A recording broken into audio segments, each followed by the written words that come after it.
Well, hello, ladies and gentlemen. Welcome to this new episode of the Soapbox. Today, I am joined by a very old, very special friend of mine.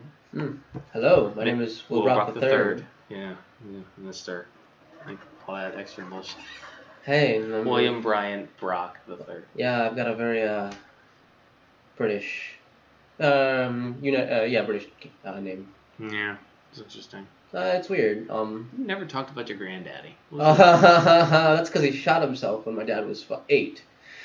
That explains so much. Like the entire timeline of your family, that all makes sense now. Man, my family is a bunch of crazy people on both sides. Well, so are you. I know. Where do you think I get it from? Yeah. We're all delusional. A little bit. Oh man, so I already know, but tell the folks at home a little bit about yourself. If you were to describe yourself in 5 nouns, what would it be? Or are they adjectives? I failed English. Energetic? Yeah, adjectives. Nouns or adjectives, like artist, all that. Oh, adjectives. Yeah, I guess. Both. Both. Energetic. Artistic. Mm-hmm. I want to say imaginative, but that's synonymous with artistic, huh? You can be artistic with no imagination. Imaginative. Nerdy.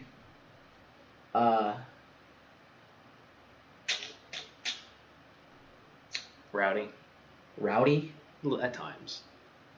I think that's synonymous with energetic. Maybe. Yeah, I'll give you that. I would put petty as the last one, but times have changed certainly since we last sat down and had a long conversation. I don't know why you think that. I'm very curious. Back when we were teenagers and we're running around acting a fool back in the day. Yeah, what happened? What do you not have a specific? Because like I don't have a specific. Yeah, I totally understand like forgetting specific instances, but like being left with impressions. Yeah, and I'm not gonna lie, like I blacked out the majority of my high school education. Me too. Yeah, you're right. We were in a library, and he's like he said, I can get pretty rowdy. I'm an energetic kind of guy, so I can get loud when I get excited. Yeah. I just wish that we had a better door rather than just a flat glass. It is what it is. Come and see what's going on. We're doing nothing but talking. Fun. Oh man. So last time I think you and I had a long conversation about your artistic choices and what you've been doing in your endeavors and all that. You were in a show in Philly. Which one? Are you sure? I think it was just before your relationship with a mutual friend of ours ended. Black Nativity. Okay. Really? That was the last. Last time we hung out, you and I didn't really talk about your artistic endeavors. We just were catching up on everything up to get back to zero because it's been so long since we had talked. So, I fell on my face 2 years ago, because I was overwhelmed. I had just gotten through a rough breakup. Work was really hard. Dealing with my parents was really hard. And I know the exact day that I fell off my horse. Before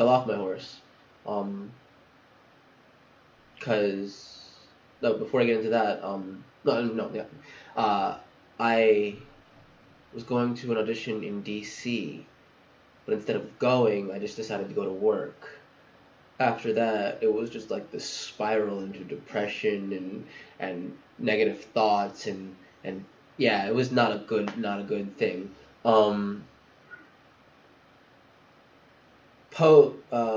Pre-downfall, I was going to auditions, I was working, I was making a name for myself in the Philadelphia, Delaware area.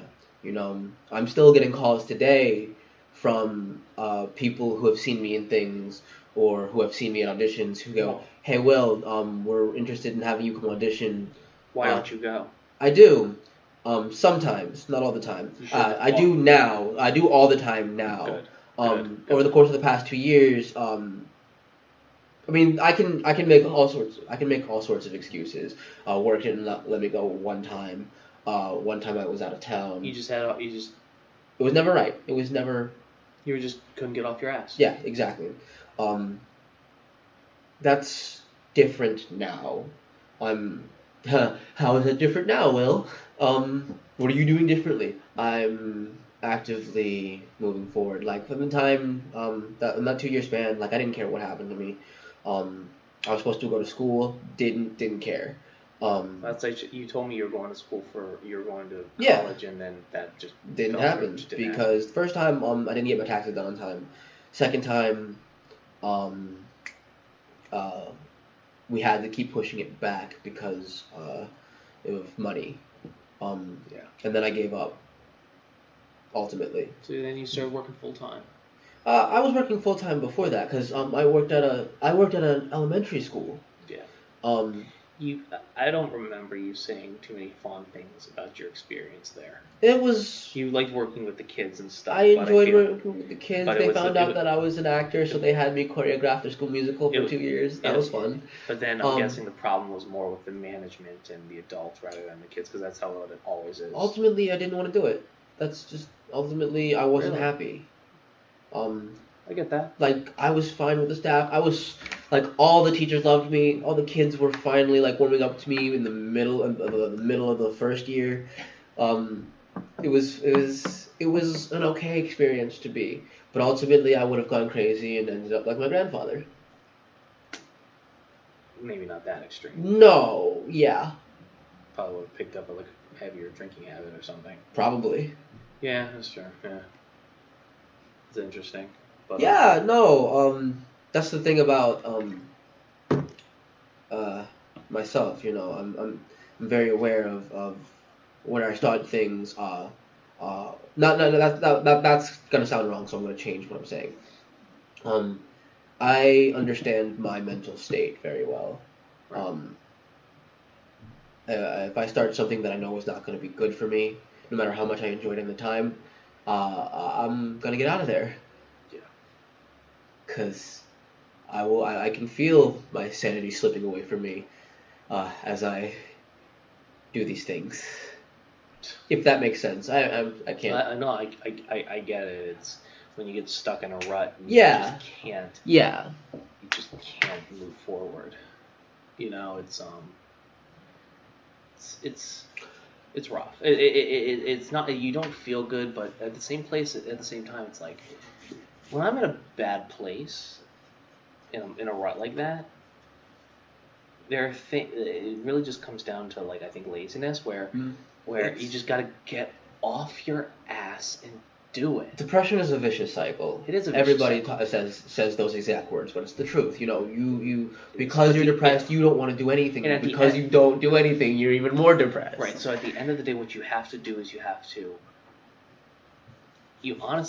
kind of force yourself. You absolutely have to force yourself. Like I get it, like all the empathy and kindness and all that stuff is important. It keeps you human. It keeps you grounded. But in receiving that from other people who are empathetic to your situation is important. But there gets to be a point where the only person who can do anything to fix your situation is you. And I understand some people like depression can be a chemical thing. I understand. Some people are just born with it. I'm like that, but yeah, and so at the end of the day, you just gotta. And this is not me being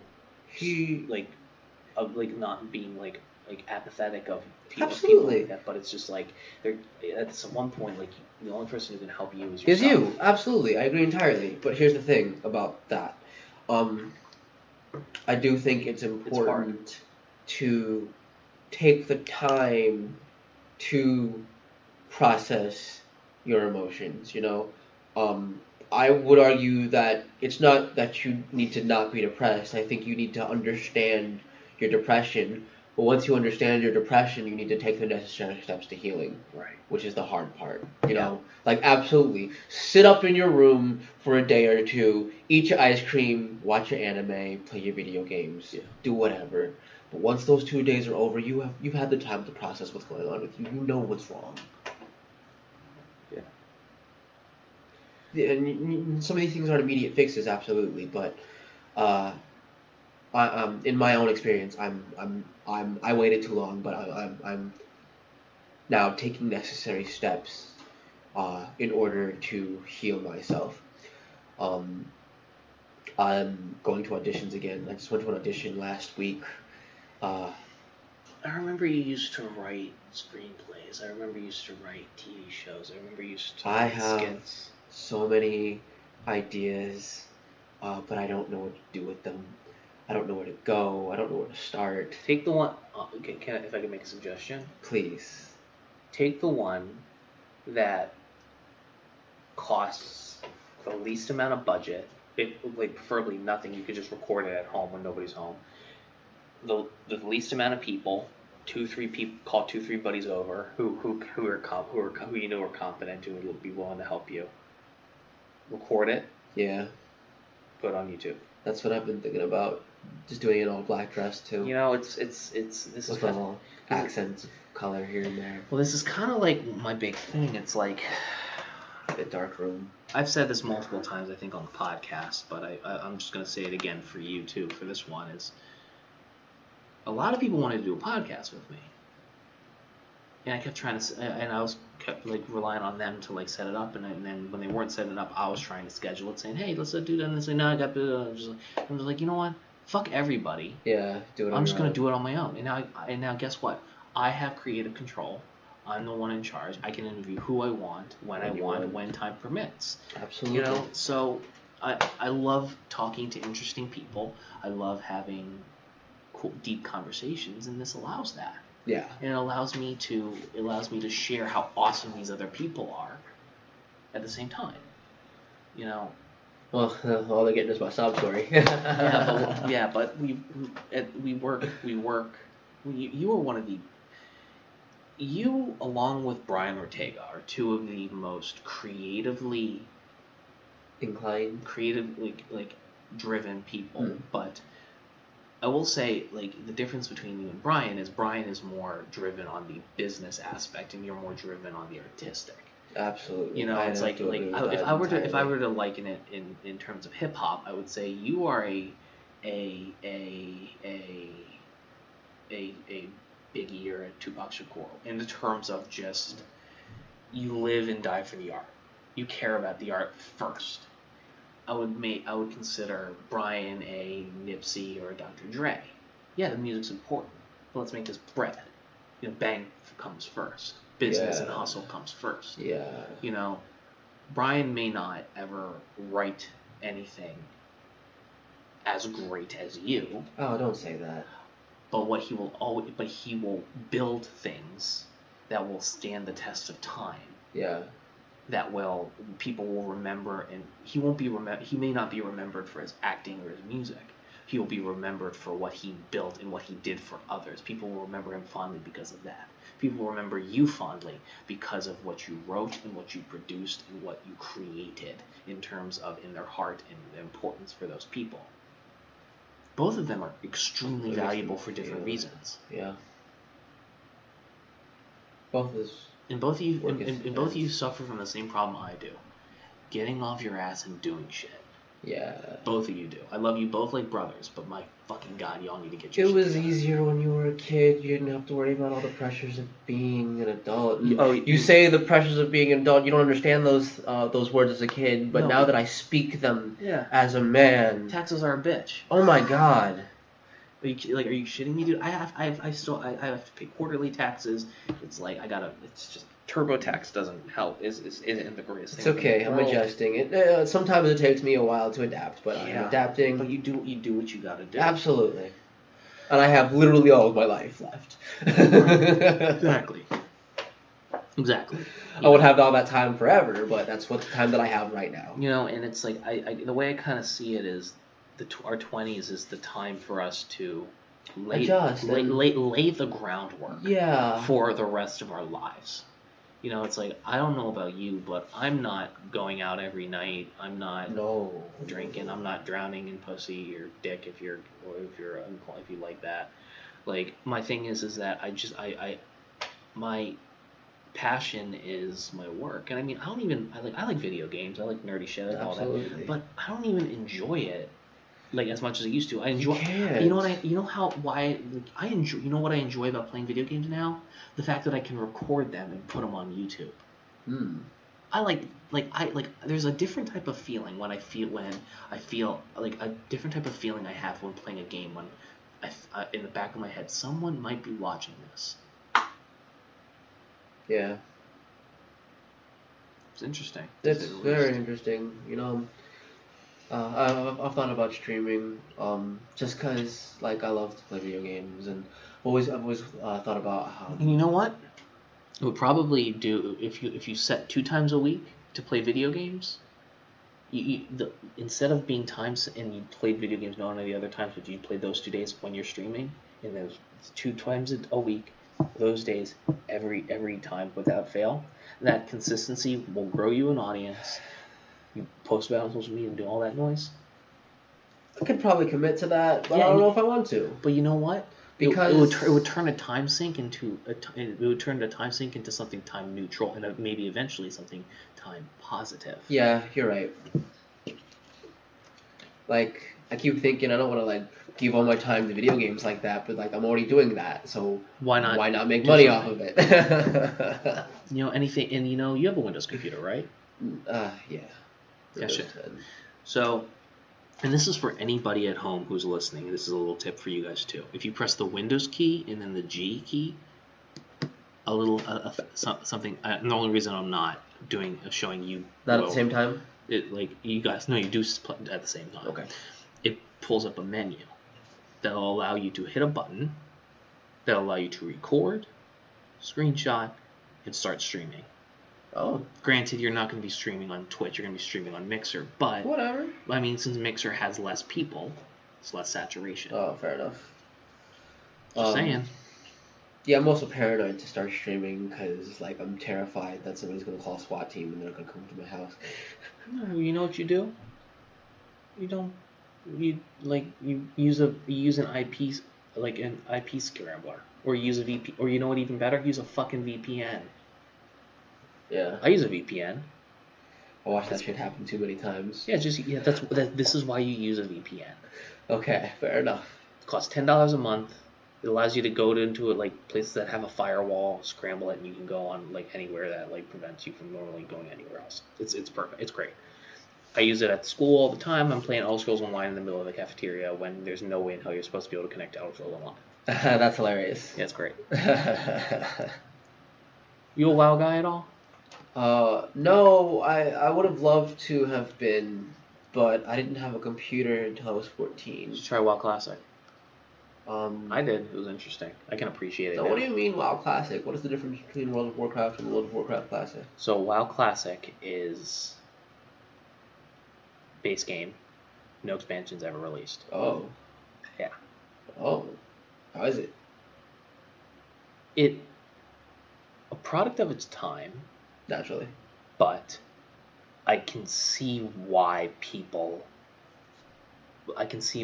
made lifelong friends on it, why people dedicated their lives to it, how people got married yeah, I remember hearing those stories about just like gamer communities coming together off WoW. You know, I kind of got it as like because games are a thing, but then when I played WoW Classic, I genuinely understood the gravity of why it was, because it was such a community building thing. Really? Oh yeah. Okay. Big time. Makes sense.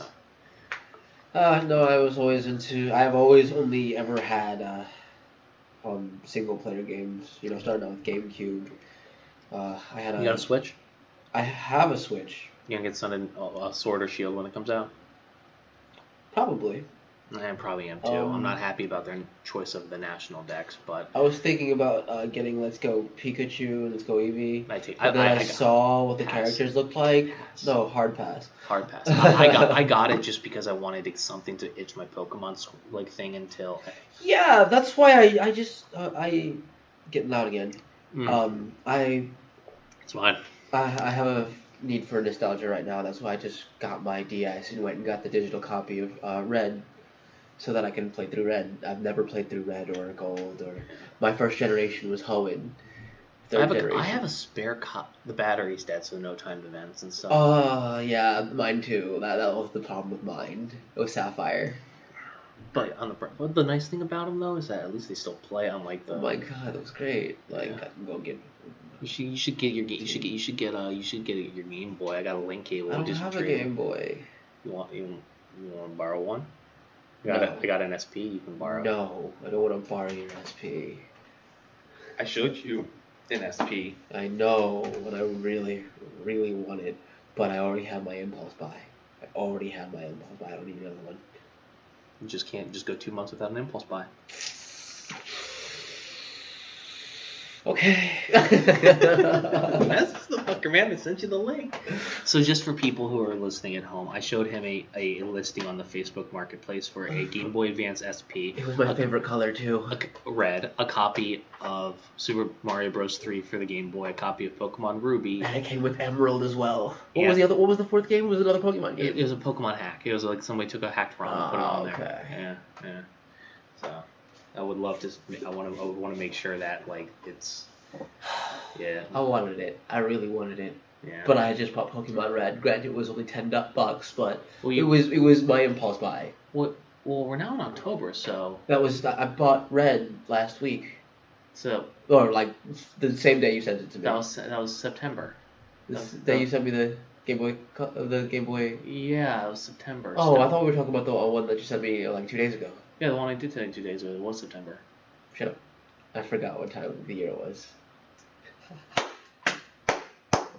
You could benefit from a calendar. Oh my god, I need a calendar. Oh my god, do you know how... Do you have an iPhone or Android? iPhone. Fuck. Yes. Cause, do you know how much... I'll show you why I like my Android. There's my Google Calendar and my email right there. I'm gonna tell you guys a secret, for those of you who don't know. We are very much influenced by the things that we put in front of our faces every day. Mm-hmm. I'm a big anime fan. So there was a point in my time where both my lock screen and my home screen was Naruto. Get the out of my face. I will punch you. I know Kung Fu. Sure. And for those who are wondering, I just started saying weeb and T-posing over him. Anyway, there was a time where I had like Naruto on both my home and lock screen, so all I could think about for a time was Naruto, and I couldn't figure out why. But then I realized, like, fuck, this is all I can think about because it's all that's in front of my fucking face. That Naruto run all the goddamn time. That's not true. I do Naruto run, however. Like, that's undeniable. But like, you get it. Like, I have this all the time. No. I saw a buddy of mine, Naruto, running at school today. I love the guy to death, but for God's sake. You know what? Did I not bring it with me? I usually carry my headband with me at all times, but every now and then I have to empty out my backpack. I love the guy. He's great. He's a good guy and a good friend, and he's super supportive. But I'm like, when you're diagnosed with dwarfism, there's just some things where I'm just like, you can't. You're gonna just the little person. Yeah. I'm just. It's not even bad that he go for it and all that, but I'm just like, here it is. Oh, ain't that pretty? It's all, oh man, I'm surprised you haven't changed the plating, the fabric from blue to black. Oh no, I think you can get it in black, but no, it's the United. No. Because my loyalty is not to anyone in Village. I love the Leaf Village absolutely, but I am a shinobi at heart. Just a be real. After you discovered like the Cloud Village, many a Naruto. I was so happy. Many a Naruto fan transformed that got rid of that leaf symbol with full Cloud. No, that's real. Actually, I see a lot of young black men in Philadelphia wearing their headbands, and they're all rocking the Leaf Village. I'm the only one who's not. I feel so left out. Can we talk Naruto lore for a second? Yeah, what are you going to talk about? I'm all about it. How the hell did Choji end up with Asagi? I think is her name. Oh shit! The fucking Asaki. I don't know. I think the there are 4 post Naruto mangas that I didn't read. One was about Gaara. One was about Kakashi. I think Sasuke had one. Shikamaru had one too. And that's the one. Shikamaru did have one. I don't know if that situation was explained in that one. I think somebody told me it was just because he was the head of a family and good marrying, but I'm just like might be it. But I mean, you gotta remember, like that girl was. She was a badass. And she's not the type of person who's gonna just settle just because money. So I'm thinking. Her anime her archetype was very much that. You know, she was a boss, absolutely. Yeah. She was an opportunist, and she saw a man with some money. She can get married. Absolutely. That is the absolute archetype of that character. I think it's more. It would be more funny. I'm just not. The only reason I agree, but the only reason I'm not believing it is because I think it's more funny to think that Choji is able to cook like a fucking fiend and sling dick like a monster, and that's why he was able to. I could believe that. I mean, that's Choji Akimichi. He might be like a bitch sometimes. Oh, excuse me. I don't know if I can use that language on your. It's explicit. You can cuss all you damn well. Cool, great. He might act remember, like a sometimes, also, but he's I don't know if you badass. remember. I don't know if you remember this, but you got to remember, his entire family have the ability to grow and shrink their body parts at will. You do know who you're talking to, yes? Yeah. So I'm just saying, like. No. Oh my God. Why did you? Why did you? I was gonna let that slide, but then you just. Why? Why? Come on. Love me. Oh, Choji. Yeah. Think about that. Hinata is fucking scary. Hinata is fucking scary. Hinata. What do you mean Hinata is scary? As a mom, like goddamn, like. I haven't watched Boruto at all. Honestly, I watched a little bit of it. I could get into it. I think I'm going to start reading the manga because people say the manga is universally better. Oh. Yeah, I don't. Leagues and bounds. The things that I've seen with Hinata as a mom, she pretty much keeps the same character dynamic that she has throughout the entire show. I will say, you know what I will say? I will say they did do her better than they did like all the Team Guy. All the women all the women with the exception of Bulma from Dragon Ball. What do you mean? So basically, the problem is what was Gohan's wife's name? Gohan was with Videl. Videl. All right. So my thing is, when Videl was introduced, she was a smarmy tomboy badass. Yeah. Pretty cool. And then within 10 episodes after the first 5, she just turned into just another Dragon Ball breeding sow. Yeah. You know, Chi-Chi was like that from the beginning. And then she was like, then she had like her moment in some filler episodes, but then it was kind of like sucked. It's like, and like the only person who like really is still like they give some relevance is Bulma. See, the characters in Dragon Ball. Right, it's like I'm just evolve. Right, I'm just saying like they didn't. I'm just glad that even as bad as the Boruto anime is, I'm just glad that they didn't let like the adult characters devolve. You know what I mean? Yes, they did. All of the women characters in Naruto generation ended up as housewives. Right, but when the standard is Dragon Ball, anything better than that is still like it makes. I'm just glad that the characters aren't complete trash. And let's be frank, like both Hinata and Sakura, like, careful what you say here, are kind of like as badass as they were back in the day. Like they're it's kind of, I think that for like those kind of like they both Hinata and Sakura ended up like both Naruto and Sasuke ended up marrying their stalkers. I'm sorry to anyone who's listening who ships Naruto and Hinata, but I'm gonna say it. Hinata's badassedness was forced. Naruto did not belong with Hinata. Oh, no. He totally belongs with Sakura. How dare! Can I tell you something? I did ship it back in the day, and I would be inclined to. Naruto. But here's. Why do I say it like that? But here's the thing. The guy, like the mangaka who wrote it, that was initially his plan from the jump. The thing is though, he was really not good at writing those interactions in a way that like seemed meaningful. So he kind of just expedited it just to make it easy because he wanted to write fight scenes. But he wrote meaningful interactions between characters. You know who he wrote those meaningful interactions between? Mm-hmm. Naruto and Sakura. Right. Literally, they had their moments of intimacy. They had their moments of, hey, I trust you. Sakura had moments of other people coming to her and saying, hey, you like Naruto, don't you? She acknowledged the fact that she not like Naruto. Not when she admitted her confessed her love for him. That was bullshit. Can I tell you something? Can I tell you something? Yes. As a Naruto Exanata fanboy from the backwind days. Doesn't matter, we won, bitch! Ah! No, it doesn't. It doesn't. You're right. In terms of artistic integrity, I have to respect where Kishimoto's story ended up. Yo, it's just like, oh man. And like, in all honesty, I love Naruto. I love the Naruto story, so I can respect. I just want to know what it is with the Nara bloodline that makes. It's the bloodline, you know. They're fucking intelligent. No. What I mean is. Oh, different thing. No, it's like Shikamaru's dad, right? Shikamaru, and I'm gonna probably wager his son. Shikadai, I think his name is.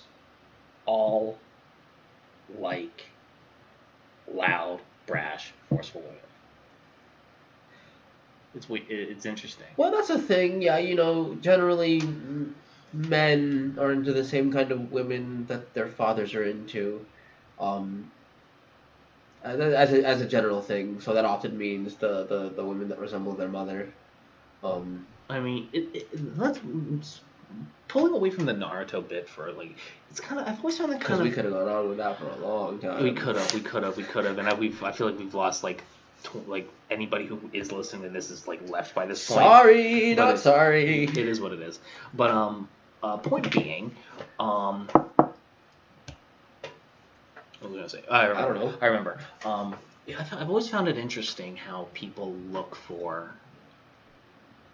Like it really is a testament to just like how much you can fuck up a kid if you aren't a good parent and you aren't a good representation, because guys and girls, like I think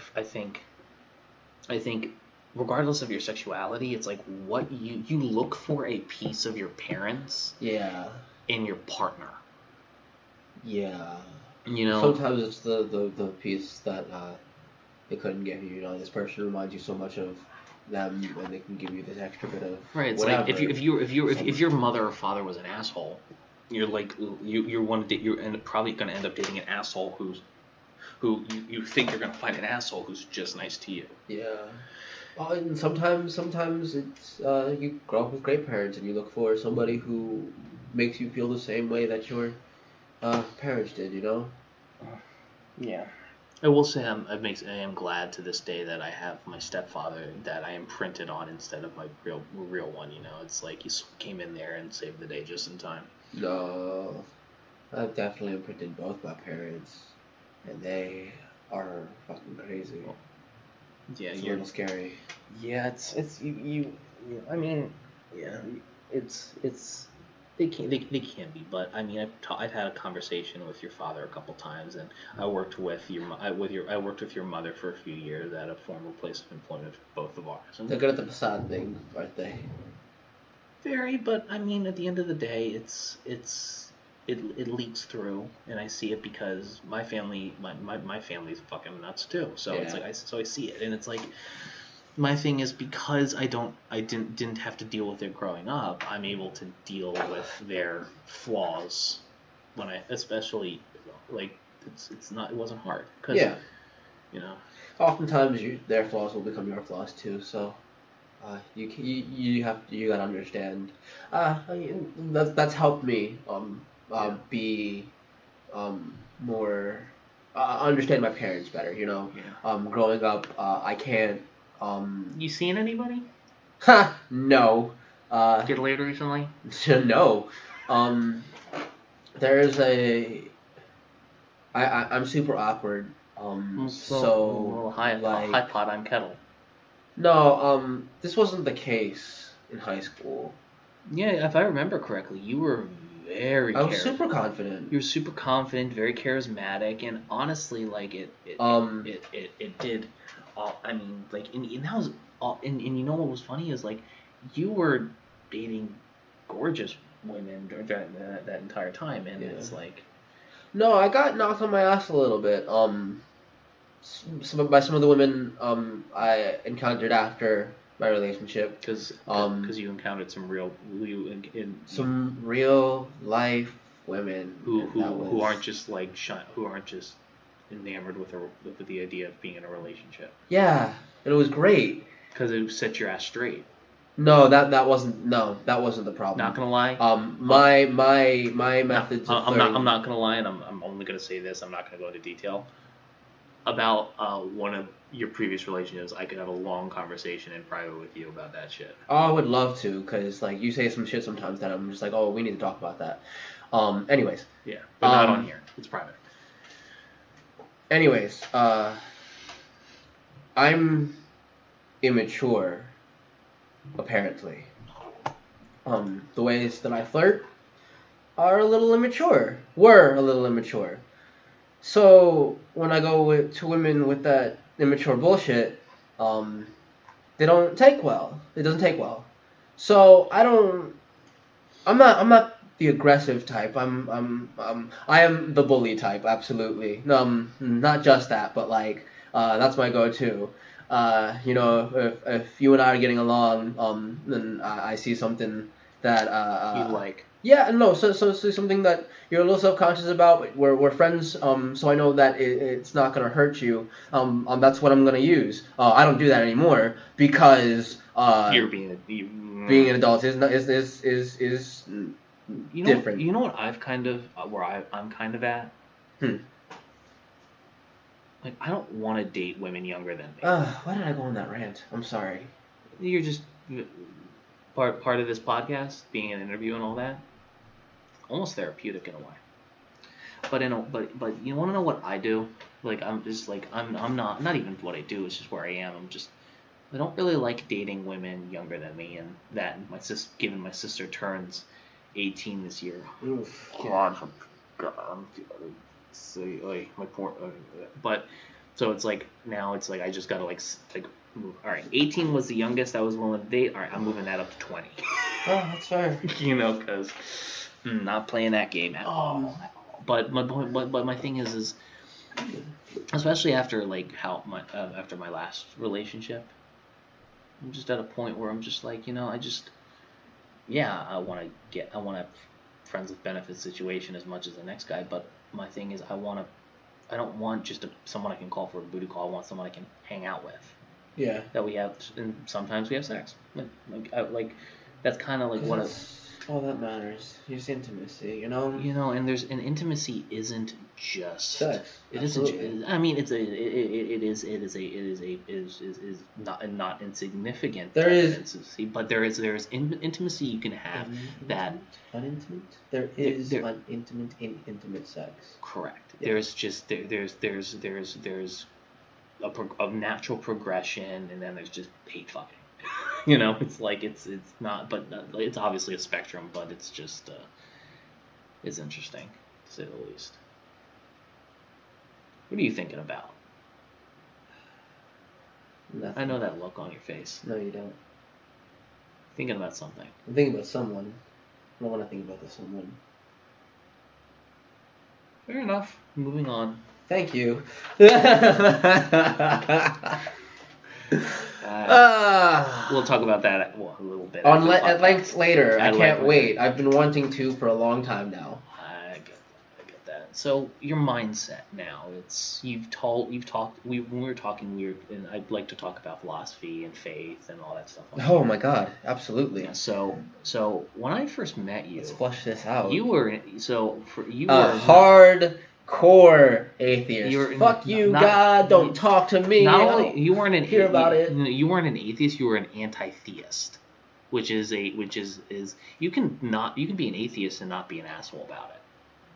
I'm an example of that. If you like, I don't normally talk about it in random conversation, but right. this is a podcast, not a random conversation. Absolutely, absolutely. All right, so where are you at with that now? Have you expressed to me you weren't in a previous conversation, you were not there anymore, but no. Where are you now? That's a complicated question. Well, we have another. Then if that is a complicated question, then we are going to go real briefly to a commercial break, and we will come back and answer that question. Ladies and gentlemen, we will be right back after these brief sponsors.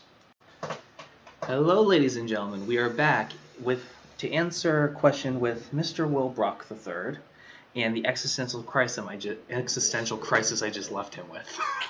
So, what is reality in your opinion and where we are in it?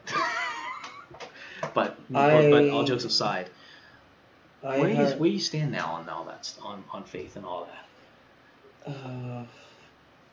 I have come to feel a sort of oneness with all things. Mm-hmm. Because if you look at that's a different conversation. God. Okay. If we're we'll touch on that conversation after, but yeah, go ahead, continue. We're talking about God. I've come to understand God. Well, as all things and everything. Meaning I find God in you and me. I find God in this library. I find God in the trees, the birds, the books. I don't feel as if God is this almighty, all-seeing, all-knowing, omnipotent being. I feel what I call God, others might just call the universe. I feel like God is a not necessarily a state, but a not even a status. What am I thinking? God is a condition of the universe. God is a condition of the universe. Yeah. Maybe it's the other way around? Universe? No. God is the universe. In reality. What does that mean? I'm trying to figure that out. Put it into words. God is the laws. God is what we as humans. God is the laws of physics and reality. Yeah, but it's more than that. It's that absolutely. But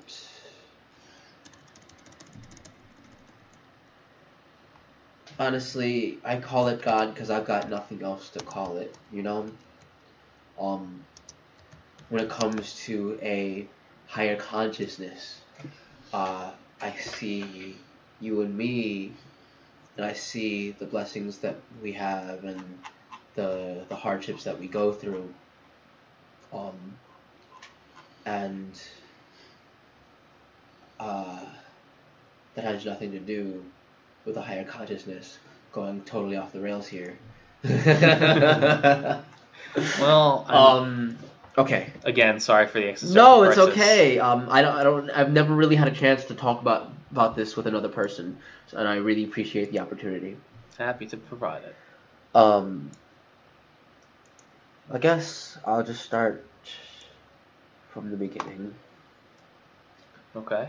When I look at the world, I feel a connection with everything because I understand where it all comes from. Right. When you look up at stars, you see that it's creating, or it's cooking the ingredients for life. When you look up at the sun, you understand that it's cooking all the necessary necessities for life. You and I we might not come from the same star, but we have one common ancestor. All life on this planet has one common ancestor. Right. Which has gotten me to look at it broader perspective. All the planets in our solar system come from the same dead star, come from the same dust. Meaning that I'm made of the same material as our distant cousin Saturn. Right. We're all connected Yeah. By in some unbelievably small way. So I can't believe that connection is only limited to this,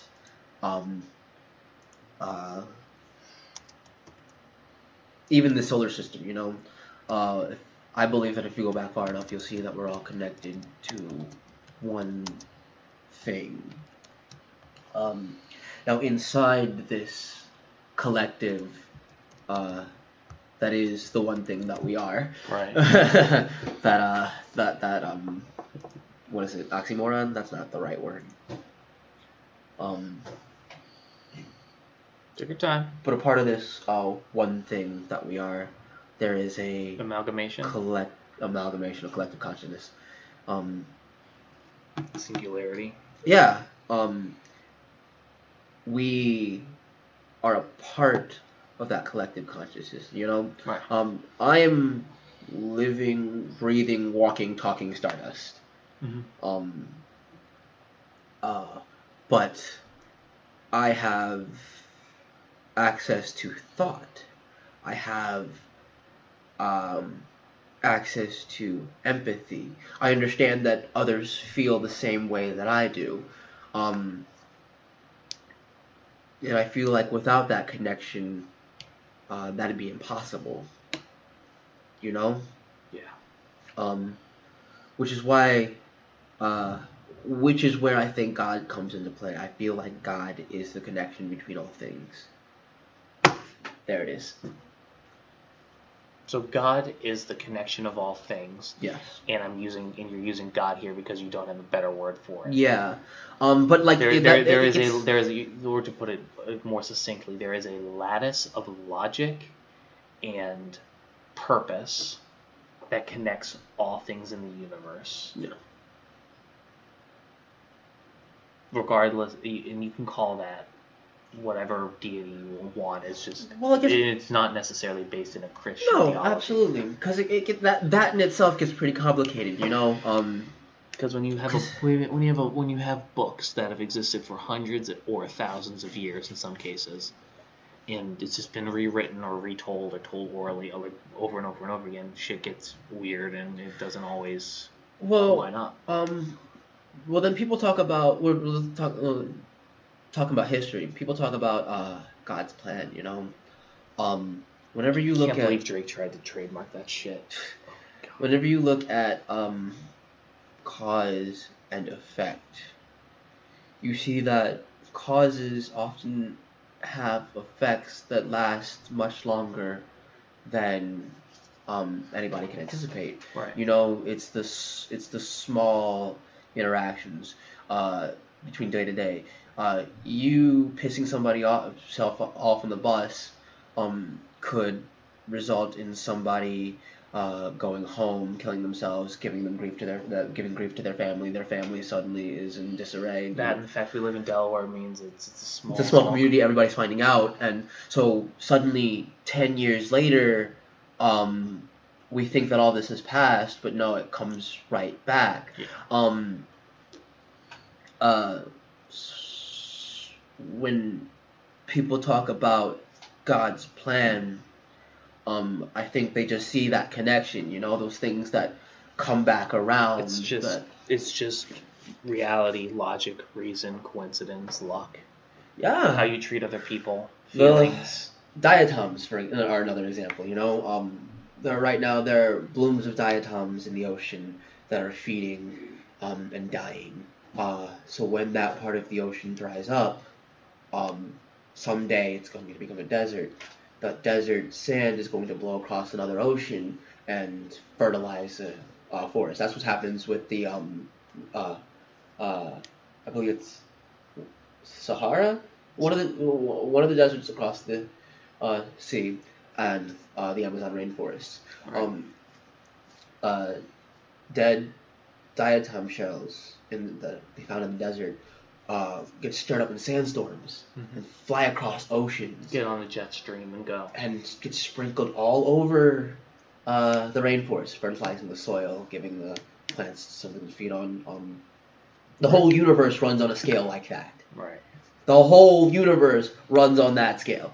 It is astounding. I think it's a good. I think if NASA told us how many close calls we have every fucking day, oh my god. Right, it's like they're just like I pity the scientist who has to like look up at the stars and realize how close we are to getting destroyed as a species, as a planet on a daily fucking basis. And I'm like the only time they tell us what will happen is if they're 100% sure it's not going to hit us. 100% sure because humans are animals, and I'm like, we're just if we're all if us as a species just has existential dread across the board, we just evolve. We're fucking crazy. There is a thin veil of social etiquette that keeps us from being baseless animals. You think so? I know so. I can give you a prime example. And make no mistake, I'm not proud of this. We were out to dinner the other night. A buddy of mine, it was late. I was tired. I was cranky and angry for some reason. I don't know why. And I note to the person this was, I'm sorry. I should not have done this. I don't know why I did this. And maybe I need to be medicated again. But a buddy of mine was giving us a ride home. Me and my other friend of mine. Me and the other friend decided, like, he called shotgun, and before I could, so you know what I did? I just went up, stood at the door, waited for my buddy to unlock it, and I just took it. And he says, but he came up to me next to me. He says, I called shotgun. I'm like, I know, but I want it. And I took it. That was rude. I shouldn't have done that. What was that about, Evan? I don't know.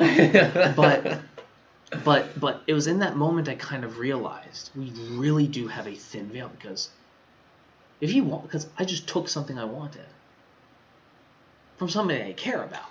Yeah. But it was so purposeless and frivolous. It makes me realize it's just like we are fucking animals. Little things like that, like shotgun, like I call shotgun, it's just emblematic of just of like a larger thing. Yeah. It's like, what if we if we were in like apocalyptica and I'm like, my friend says, dude, I haven't eaten, I'm hungry. I call that, and I'm like, I want it, and they just eat it in front of them. There are rules. Right. It's like at that point, it's like if my buddy wanted shotgun, he would have just he would have had to rip me out and took them down. So. But even animals have rules. That's the thing. Right. But it makes me real. Yeah. But it's like it was in that moment I realized we're fucking monkeys. Like, I understand. Like comedians have said that multiple times. Like, we're just... No, we are fucking primates. But this like, get over it. It was in that moment I realized, holy shit. Like, all of this could just shatter tomorrow. Mm-hmm. It's probably not going to, but it could. Not likely. It would need, like everything would need to devolve. Fucking terrifying. Society collapsed tomorrow, most of us would be fucked. I don't care if you absolutely it don't the people who are in compounds and they are self-sufficient and all of that. Like, where do you think people are going to go to siege you to get your supplies? You are going to end up wasting all the supplies you've stocked up, fending off people desperate for them. Here's the thing about that, though. I think communities. If communities, that's we have we're also standoffish, and I don't understand it. I feel like if communities came together, they could prepare for these sorts of things. Well, well, the thing is, in America, America is very Ayn Rand about how they conduct themselves on a day-to-day basis. Even the most compassionate, empathetic, liberal person you would ever meet. They only care about people who are in their camp. And if you're not in their camp, they don't give a damn about you. Well, that's because that's the conditioning. That's what we've been taught. You know, we've been taught that if don't believe it or not, it's actually like human nature. It's like we build things, we build constructs like like religion and sports and like video game things, to benefit us, all of these things, just circles. to make like our tribe is our brains are supposed to only like have enough slots for about 150 people max. What things like that, like religion and sports and countries and nationalism and all that stuff allow is for you to associate more people with your tribe easily. Yeah. You know, you don't like it like allows people who might not be able to agree on most things to get along. You know, it's like there's a guy I had a guy on the podcast not too long ago who was politically like not really anything like me. The only thing that we had in common was IT guy, D&D fan, and video game fan, and an atheist. Yeah, that was it. That's enough. He's a bit of a prepper. He's a wonderfully nice man, but he politically completely different from me, you know. And we had had him on the podcast. We had a long conversation. It was great, you know. And he felt like despite not being a part of my tribe, he felt like he was a part of my tribe because of those other things. You know? Yeah. I feel a tie to people who are theater geeks or choir geeks, even though they could not like video games or anything else, but because I have that tie. I'm not a theater geek. I'm not a choir geek anymore. I love the art form and I can appreciate it. But I haven't sung professionally in 2 years. Yeah, it's been a long time. I miss it at times, but but it is what it is. You know, and it allows me to have something I can relate to other people with. Shit, I'm not gonna lie. I got laid off of opening with somebody somebody on Tinder with because of an opening. Hey, I'm base 2. What part do you sing? Because they said they were choir geek in their thing. That's hilarious. Oh, granted, it took much more work than just that. Of course, that was my end. Yeah. I mean, I don't know. With where we are today as a society, as a race of people, I feel like there's an intellectual responsibility to take care of each other. Intellectual. That was English. Yeah. You know? Yeah. We see what's wrong with the world. But that's a very naive way of thinking, and I know that. But we see what's wrong with the world. We know what's necessary to deal with that. But instead, we think about the small things. Right. We worry about putting each other down. I don't know. Yeah. So,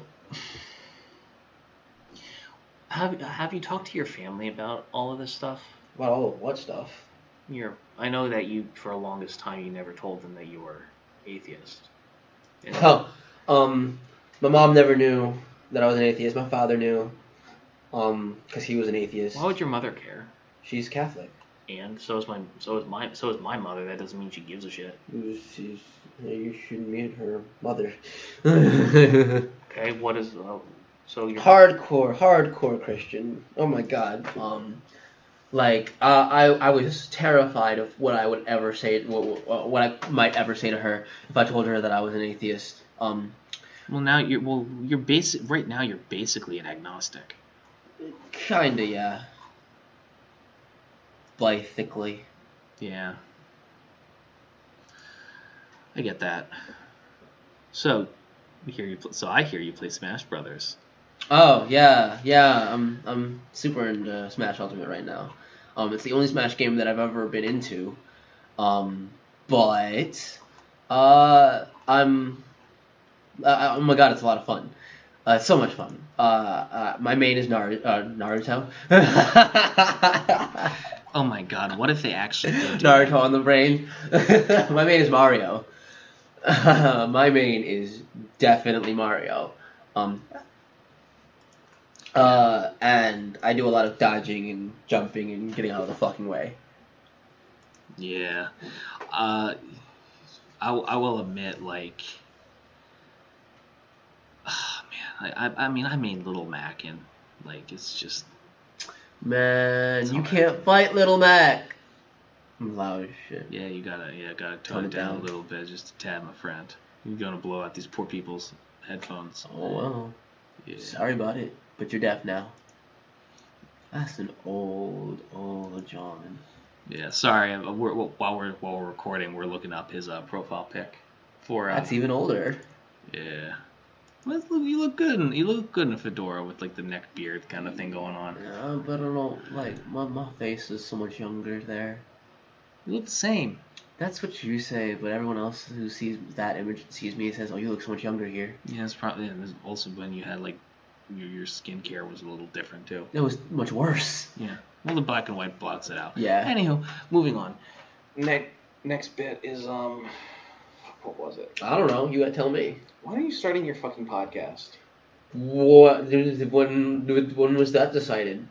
That was happening?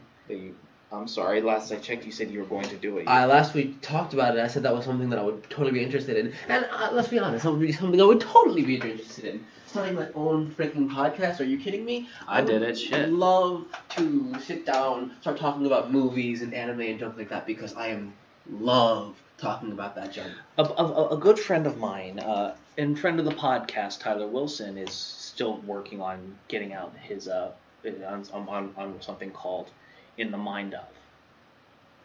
In the Mind of. Yeah, so what it does is that he does deep dives with people who are really into fandom and stuff. So his first episode was with a brony. Oh, shit. Former brony in this case. Oh, shit, okay. But he talked about like how he almost got into a fight at a brony convention and stuff like that. And all the lead up and the result of that. And keep an eye out for that. I'll make sure to blast it out on social media and the podcast when that happens. So everybody keep an eye out. It'll be there. But as for the thumbnail, and sorry about this, folks, you just take a nice picture of yourself and send it to me. We'll do it that way. I'm not photogenic, so I don't give a fuck. I'll make it work. I got filters and all that mess. Okay. I am very not photogenic. Neither am I. I got. My candid photos are decent. I have resting fart face. I have resting fart face when I'm smiling. Yeah. Yeah. No goo. He's. So you said martial arts, right? Yes, how long have you been doing that for? 4 or 5 years now. For legit for this time. Yeah. For real. 4 years now. I'm the karate equivalent of a purple belt, I guess. Interesting. Yeah. I'm learning my second weapon, which is crazy. Have you ever thought about maybe going into jiu-jitsu or something like that? Maybe incorporate some grappling into it? Once I get my Jogao or the black belt, yeah. I'm totally going to start cross training. So there's a jiu-jitsu school like right across the street from you. I'm not gonna come down here for school. They teach Muay Thai. Muay Thai? Yeah. But like a bunch of places in Philly teach Muay Thai. Yeah, sure. Like a bunch of places in Philly, like wow. Yeah. Muay Thai is basically even more lethal boxing. I'm probably gonna try Krav Maga next. Interesting. Yeah. Just steer clear of Aikido. Aikido? Yeah. Which is basically how to fight a lot of people coming at you at once, but not Japanese. Yeah. So it's a sword fighting martial art for you to use when you don't have a sword in hand. Oh. Yeah, that makes sense. Yeah. That's very interesting. I do Southern Honga, in the East Honga family, Lansdowne branch. I do 6th generation Kung Fu, and it's considered a great honor. I shouldn't say it like that because it sounds like I'm making fun of it. I actually really enjoy it. It's a great honor to learn within 6 generations because they say that if you learn within 6 generations, you know that what you're learning has been used in war. On my second weapon, I've learned 2 weapons. My 4th hand form, which makes my body move in all sorts of different ways that I didn't know I could move. Learning Kung Fu is a journey. Let me tell you, it is fucking crazy. I'm better. What do you put in your body for energy? Not enough. Shit. Yeah. Let me say that, not enough. I've been living on a diet of apples, Hot Pockets, and microwave cheese and turkey sandwiches. I mostly eat chicken. Mostly like chicken and some sort of spicy thing. You know, I bought a pie yesterday and just ate it because I was sad. Pie. Pumpkin. Oh, With Cool Whip. that sounds pie. I don't like pie, so I don't really know how to comment on that. How are you? Okay, how are you? I'm so picky. I'm such a picky eater. Okay, you know what? Aside from the getting off your ass, aside from the calendar, aside from all that, you need to fucking open your palate. I have. Like I will pretty much eat anything. If I can. If anything, you're at 0 right now compared to where you used to be. Oh my god. You have no idea how bad it would have gotten. Like when I was like 5. I remember you at 17. Shit. My mom, when I had you over, we couldn't give you anything. Yeah, no. Because I grew up with a family that could cook, but I also grew up with a family like you're eating what I'm fucking cooking you. You know, and my family couldn't. I ate what your family gave me every time. With like most of the plates still intact. That's not true. Well, usually my mom. You and I have a very different memory. Right, but also, you know what else? My mom also made what you wanted, not what she was planning. But I never asked her to make anything for me. She I don't know if you remember this, but she always asked that gorgonzola she made. She always asked you, "What do you want to eat?" Yeah, I can remember. That is something that happened. Yeah. I also took home the gorgonzola, which was delicious. Yeah, because it just slaps. Bangin' chili, ziti, mac and cheese, everything. Yeah. Yeah. I don't eat cheese. You don't like cheese? I hate cheese. Yeah, I get that. I mean, it's not. Why do you hate cheese? I like to be pretentious and talk about how people aren't supposed to be consuming dairy after they're weaned. But reality when you're Northern European like me, it's part of our genetic diet, right? Really? Yeah. What do you? Let's hear it. I want to hear all about that. For example, if you look at a map of like countries with the most amount of of lactose intolerance across the world, the less like it's basically like the more melanin you have in your skin, the more likely the country you live in on the closer to the equator you have lactose intolerance. Okay, I guess. Because if you think about it like this: Europe was, especially northeastern Europe, barren, cold, not a lot. Like is like you've basically functioned on grain, meat, and dairy. Yeah, fair enough. It's also part of the reason why like sub-Saharan African and northeastern Europeans have a really, really, really hard time going vegan. So if you think about the diet, like I said, milk products, meat, grain, not a lot of like veggies, if ever. Sub-Saharan African had meat, yams, roots. Never drank milk or anything like that. They kept cows basically for slaughter, and that was it. Milk is not a good thing. But then you have something like Japan and China and all these Asian countries where the centerpiece of every meal is rice, and then they always pile on like roots, and they pile on vegetables and fruits and fish and like meats. So it because of that because they can get vitamins from things like rice, and they can get and they're so used to just eating vegetables at every meal and not always having meat, just culturally, that's what they had available to them. Like hundreds of years later, if you're of Asian descent, you have an easier time going vegan because like your body has like this thing ingrained in it that makes it easier. Yeah, I feel.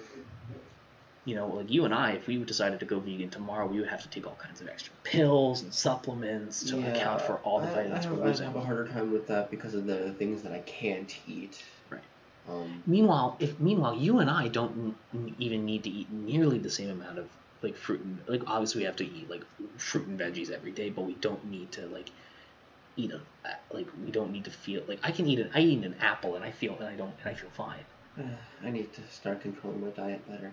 I might eat one meal a day, maybe. I think honestly, if you just got less fucking picky, it would make it easier. No, that's not what it's about, because I am far less picky than I know. I just don't like picky eaters because I cook. No, and that's fair. when I host people, I like to cook for them. And then when somebody says I don't like this, I'm like, bitch, you better fucking eat it. Because you and I clearly have very different memories, because when I go to people's houses, that's something that that's one of the traumas that I have. When I go to people's houses, I finish my plate. That's one of the traumas that I have. even if you like it or not, even if you're being picky or not. Yeah, no. Right. No. Well, I will say my mom was always nice because she always made double check to make sure you liked it beforehand. Oof. Like, I will say this though. I mean, like, it's also part of being a good host to do that. Yeah. To check what your guest wants. That's real. You know, and I mean, if... Oh, you know what it was? It was the day you brought out the cheese plate. I didn't touch it. Yeah, I remember. I think I remember that. It was the day you brought out the cheese plate, and I was like, I'm not gonna touch that. And you were like, dude, I brought it out for you. I was like, oh, I'm not gonna touch this. That was what it was? Yeah. You never fucking told me this shit. Is that why you never came over to my house again? No. That was a different thing. You'll be surprised when I tell you about that. What was not? Don't want. No. Okay. We'll talk about it later. Yeah. Oh man. So you're getting Sword and Shield when it comes out? Maybe. What I find as I'm playing Pokemon games is that they're getting easier and easier. Sword and Shield will be a fun journey, probably, sure, but it'll be so easy. It'll be so easy. Well, one of the things you gotta. Well, the thing is we're so used to like having gym leaders just destroy and decimate that we don't even realize we spend much more time than necessary killing wild Pokemon to grind for XP. That's real.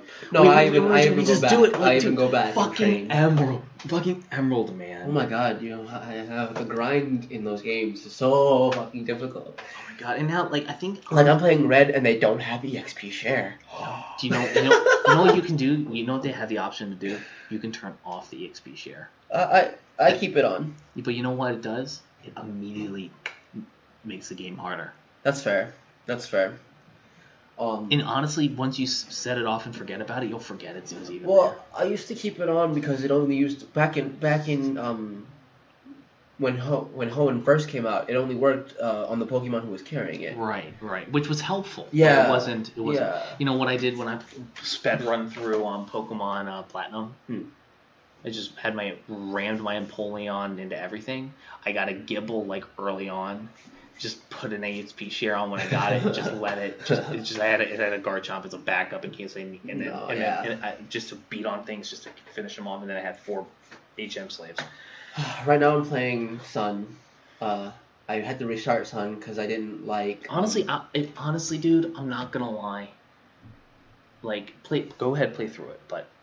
Really, I would suggest giving Ultra Sun a try because I think that's where the genuine story is. Once I finish Sun, because I started it and I got about halfway. No, I didn't even get halfway through. Maybe a quarter way through it. Do you have your DS on you? No, I purposely left that one. I accidentally left my Switch. Purposely left my DS. Good job, Will. You're on top of it today. Yeah. You know, it's interesting. I was like, what do you think about like the status of gaming as it is right now? I don't know what you mean. Just like microtransactions and EA and all that bullshit. Pisses me off. There's nothing we can do about it. Honestly, I mean, the gaming community, if we all came together and just said we're not buying this shit, they'd have no choice. Right, but you wanna know what we do say that, but you know what? Then nobody follows through. And they know that. That's what I'm saying. And they know that. That's what I'm saying. They do it because they can. They make money. I'm guilty of it. I said I wasn't gonna buy Borderlands 3 until it came out on Steam. Guess what the fuck is I binge played last weekend. That's hilarious. Really? It hurts me. And I was gonna boycott like Sword and Shield too because they got rid of them because they didn't program every like if you like. Yeah, they've got a lot less Pokemon in there, huh? Well, here's the thing. It's not like Sun where like you have to like use Pokebank to bring them in. You can't bring them in from Pokebank at all. Oh, that's ridiculous. Yeah. Are you kidding me? And here's the thing. Not like that part has not been articulated well to people. Well, it's on a different platform. That makes that I can understand that. It's on a completely different platform. You can't Right, but you realize how much they've already recycled from the previous games, in terms of animations, textures. Yeah, you're right. The quality, like, listen. Quality's the same. Listen. Listen, I get the fact that there are over 800 fucking Pokemon now before you even count that, but if you're already cutting corners, dude. No, you're fair. You're right. It's like I'm tired of Wingull doing a T-pose. Let's get some animation in there. Let's see some flapping. Right. Like, why is Blastoise still not water from his mouth? From his fucking cannons? Right. Are you kidding me? Right. It's like it's like, you guys say that it would take too much time. Well, you know what the nice thing about the Pokemon fan base is? We will wait. We were not asking for yearly releases. We don't expect yearly releases. Now, sure, we would like yearly releases, but we also know that you guys don't hire a lot of fucking people, and you guys keep a small team. They also put like enough content into their games. Right. I mean, at the end of the day, like, one of the things I disliked about the Pokemon recent Pokemon games is they put more time in like an after the main story, kind of like an epilogue. Yeah, they do. Which, I'm not gonna lie, like, the one in Ultra Sun, Ultra Moon was cool. Not the one in Alpha Sapphire, like, that was epic. Decent. I mean, I got the Battle Deoxys at the end. Yeah, that was really cool. But you know what I would have liked more? Battle Frontier. Yeah. Because you know what I loved as a kid, and I'm still playing through on Emerald?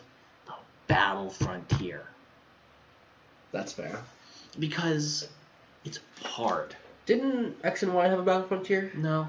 You sure? They had the Battle Mansion. Yeah, you're right. And then they added that, and that was what it was in the thing. It's like, and you know what? Like, Alpha Sapphire and Omega and Ruby and Alpha Sapphire had, like, flying. They had other islands you could visit. They had a much more social element and all, which was interesting. Latias. Yeah, but like I collected every Pokemon and every evolution of it, including Mythicals. Really? Yeah. Nice. I'm also in my Pokebank. Nice. You know, I discovered every island. I caught every legendary. Now what do you do? In that game? Yeah. Not a goddamn thing. Exactly. Put them in the bank and move on. Yeah. But now your bank is useless because the next one is not gonna do a thing. Not completely useless. I mean, I swear to God, if Flygon, Salamence, and Metagross aren't in there, I'm gonna be mad. Yeah, I feel mad. Yeah, you know, because you want to know my team always consists of when I play through the Hoenn region. I try to do something different, and then I end up restarting doing it anyways. Mudkip as a starter. Then I pick up a Ralts. Really? A grind. A good psychic type would do you good in Hoenn. Then I think about the second gym leader. Yeah. Then I pick up a Slakoth in the Rustboro Forest, in the forest area. And then I pick up a Trapinch later on. Then those 4 get me all the way until I can real quickly dip over once I get the waterfall thing into Mount Moon and grind up those Salamence real quick.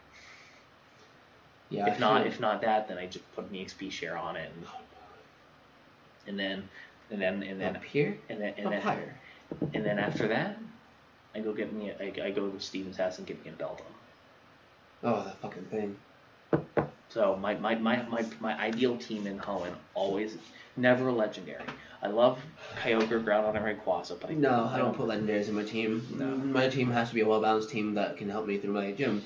It'll always have the 3 basics. Now there are times. Now if I'm lucky, I'll pick up a Feebas. That's if I'm really lucky. Mm-hmm. You know, and then the Milotic I'll have that until I eventually get the Beldum. And then depending on what I'm doing at the Battle Frontier, I'll run with the Metagross or the Milotic or any Menor of them. I probably usually end up dropping, at least for the Battle Frontier for certain fights. Yeah, Art of War. I've already decided in my current run through that I'm gonna get some of the Alolan variants. Look, it's gonna be mostly Alolan variants. I'm gonna get Marowak. I would be more. Gonna get Geodude. No, Vulpix. Vulpix is the Pokemon that I would choose. If you decide to get a Alolan Golem, there's two options. You can either get one yourself and train it, or somebody trades you a Alolan Graveler that turns into a Golem when you trade it with them. If you want to trade with somebody, let me know. I'll be happy to do it with you. So we trade it back and forth. If I ever need to evolve a Kadabra or a Haunter, I'll let you know. Yeah. I'm not gonna lie, my jackass friend, like just out of spite, just for me, refused to give back that. No, he's refusing to trade my Feebas, a Feebas that I have that has really good IVs, and I want to train into a really good Milotic. He's refusing to trade with me. I don't have anything else to trade with. Oh, that sucks. Yeah, love the guy to death, but fuck you. Yeah, we can trade. Yeah, definitely. But this time I'm not playing with a Kadabra. I usually play with a Psychic or a Dark type. I get that. I mean, they're good coverage. Yeah, absolutely. But I don't need it. I literally always get an Abra, so I don't. Cause you know what it is. Back in Hoenn, Hoenn was I don't know if Abra was such a pain in the ass to get. Oh my god! You go to that fucking island cave where it's the fighting types. That's the fighting type gym. That's where you got them from? Yeah. Do you know where else you can get them from? Where? You know the route where you gotta go to after you where you go save the Winkle from Mr. Brine? Yeah. You know, all that patch of grass? There's I think like a 10% chance for an Abra to spawn there. Really? Okay. No, see, I don't remember the island's name. It was the one with the fighting type gym. You go in that little cave back there. Something Berg. Something like that. Birch City? No. Birchport? I will fucking lend you a Game Boy. You go get yourself a copy of Emerald that with a time clock, and you and I will play. I would love to play. That'd be amazing. It'd be great. We'll make a day of it. Catch me an Abra. Yo, you and me will get our Game Boys. We'll sit down in my crib and just on a weekend we ain't got nothing planned. Shit, you and I are about to go fucking kill each other in this game, so I'm really excited. Smash Brothers. Smash Ultimate. Let's go. Yeah, don't underestimate my little man. I'm not. Literally, Little Mac is so hard to fight, and you've been playing longer than I have. I'm a decent player now, but we'll head back to the school and get some of my boys who also play. They might have their Switch on, and you might be able to have both Joy-Cons. Hopefully. I don't need that. It's okay. Yeah, but I kind of do because I live and die by the C-Stick. That's fair. That's so fair. I can appreciate that. Yeah. Oh man. So you don't know what I did bring? What did you bring? Because I'm an idiot. Yeah. It's all good, man. I brought the holder for those of you listening in. I brought the holder for the Joy-Cons, the ones that you can take off the screen and hook it up to your television and shit. But anyways, ladies and gentlemen, I'm sorry I'm so boring, folks. He's not. You believe me, you haven't been boring. But I will say this: do you have anything you want to plug in Instagram, Facebook, Snapchat? When next we meet, my life will be in a different direction. Goodbye, everybody. I'll see you in the Auf next one. Wiedersehen! Jackass.